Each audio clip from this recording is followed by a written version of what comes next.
Welcome back. Now, a field trip to a museum isn't that unusual, but what about learning your lessons inside one of San Diego's biggest tourist attractions, which just so happens to be a museum that floats? It's an exciting day for these fourth graders about to explore this massive floating museum. They're here to study science, but they are about to go aboard a piece of American history. Come on this way. The USS Midway was the longest-serving aircraft carrier of the 20th century. Commissioned in 1945, the Midway served during the Cold War, Vietnam, Desert Storm, before being decommissioned in 1992. In June of 2004, it opened as the USS Midway Museum and has become one of San Diego's biggest attractions, welcoming more than 1 million visitors aboard every year. The Midway is also committed to education, offering unique, adventurous learning opportunities for 2nd through 8th graders as a one-of-a-kind learning laboratory for a variety of subjects, each lesson designed to teach the California standards. So we do programs in social studies for 2nd and 3rd graders, math for 2nd and 3rd graders, and we really focus on sciences for the 4th through 8th grade students. Louise Shappy is one of several museum educators on the Midway. So I've got two things inside there. I've got magnets and I've got wires. I need those two to generate electricity. The third thing I need is motion. How do you think I'm going to get that? This lesson is all about magnets and electricity. Plug the generator in. There's a two-pronged plug. They actually see where the electricity is broken down into some pretty basic components, and they can see it in a very practical way. And Dave, you begin to turn. David. Yeah. After cranking out a little electricity by hand, students head out to see how the principles they've learned today were used on the Midway. What does a generator do? Yes. It powers electricity. It powers or creates or generates electricity. There's a lot of ways that you can weave the standards for the grade level into something that was happening on the ship. And it has ways that we can show kids how these principles and theories really worked. So there's two things inside this box. What do you know those two things have to be? What's one of them? Magnets. Magnets. What's the other one? And wires. And wires, exactly. It's the same theory that powered your little handheld generator. There's so much technology on aircraft carriers. A tremendous amount of technology, of mathematics and science, and everything is exposed. Nothing's inside walls.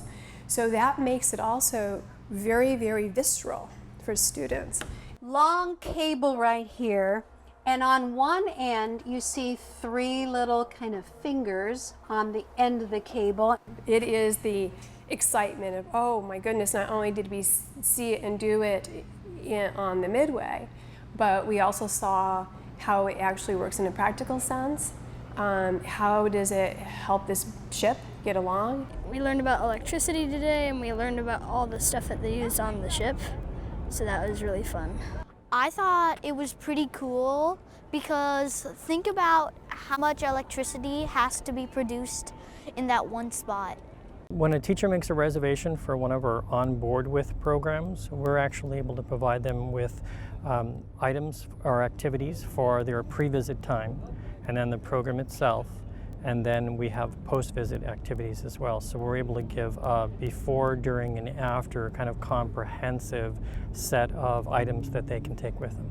Spider-Man, he's a hero. 2nd graders at Hope Elementary prepped for their trip to the Midway by learning about heroes. I want you to think about what traits they have that make them such a super person. What makes them a hero? Their education department provided us with a lesson plan and then those mini biographies. When you ask a 7 or 8-year-old what a hero is, they generally think of Superman or Batman. Any other famous people from history you can think of? Nicholas? Abraham Lincoln, he stopped slavery. Oh, Abraham Lincoln was working to stop slavery. He made a big difference in our world. And today, the students will learn about the unsung heroes who worked on the Midway.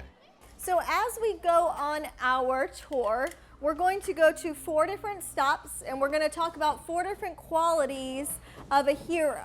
Okay, we're going to talk about courage, dedication, helping others, and sacrifice. Reading about an environment is entirely different from experiencing an environment, and when the students are able to actually see and feel the sacrifices that had to be made and the environment that they're in, the close quarters of the Midway, it brings a whole new level of understanding to what it takes to be able to contribute to a community and be a hero, be a person who makes a difference. So this is where I want to talk about the first characteristic of a hero, and that's courage. And it seems today's lessons have sunk in. A hero is someone who is helping others. It doesn't have to be something like Superman or George Washington. So it's someone that helps others. Sometimes heroes, they don't get a holiday named after them, or they're not in a history book, but they still work for their country. You have all these people with all these different roles operating on this floating city, and so when students get to see and experience that environment, it helps them, I think, kind of internalize what that looks like for understanding the role everyone plays in society. On the flight deck, sailors help others stay safe. Sailors sacrifice for their country. I think they're really going to have a better understanding of the sacrifice that these men made when they were on this ship. And that's going to carry home thinking about how they sacrifice in their own lives to become people who make a difference too. I tell students that you have places to go, people to meet, and a whole lot to learn. And I think we've done that today. We went to a great place, we've learned a great amount of information, and we've met some really amazing people. If you haven't been, I highly suggest checking out the USS Midway. It's worth the price of admission. Now, Midway University has continued to grow since we first ran this story in 2014. With the support of a $1.5 million grant from the James M. Cox Foundation, the program has expanded and now serves nearly 50,000 students a year. Stay right there. We'll be right back.